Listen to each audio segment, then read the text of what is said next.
দক্ষিণ কোরিয়ার উড়োজাহাজটি বিমানবন্দরে অবতরণ করছে, রানওয়ে ধরে জোর গতিতে সামনের দিকে এগিয়ে যাচ্ছে। তবে এ সময় উড়োজাহাজটির কোনো ল্যান্ডিং গিয়ার দেখা যাচ্ছিল না। এক পর্যায়ে উড়োজাহাজটি রানওয়ে শেষ প্রান্তে থাকা একটি প্রাচীরে গিয়ে প্রচণ্ড বেগে আঘাত করে।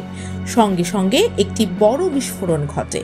আগুনের বড় লেলিহান আকাশের দিকে উঠে যায়। পরে কালো ধোঁয়ার কুণ্ডলী উঠতে থাকে।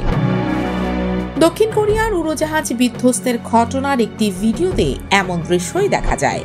জিওনিয়ং নামের এক ব্যক্তির সৌজন্যে পাওয়া 52 সেকেন্ডের ওই ভিডিওটি প্রকাশ করেছে বার্তা সংস্থা রয়টার্স।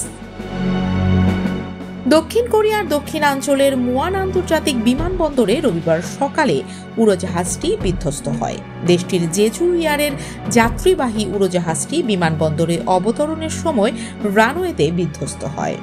উড়োজাহাজটিতে 175 জন যাত্রী ও 6 জন ক্রু ছিলেন। এখন পর্যন্ত 85 ব্যক্তির নিহত হওয়ার তথ্য পাওয়া গেছে। আরও 2 জনকে জীবিত উদ্ধার করা হয়েছে।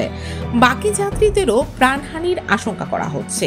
এদিকে দক্ষিণ কোরিয়ার বিমানবন্দর কর্তৃপক্ষকে উদ্ধৃত করে দক্ষিণ কোরিয়ার ইয়নহাপ নিউজ এজেন্সি বলছে, পাখির আঘাতের কারণে উড়োজাহাজটির ল্যান্ডিং গিয়ারে ত্রুটি হয়ে থাকতে পারে।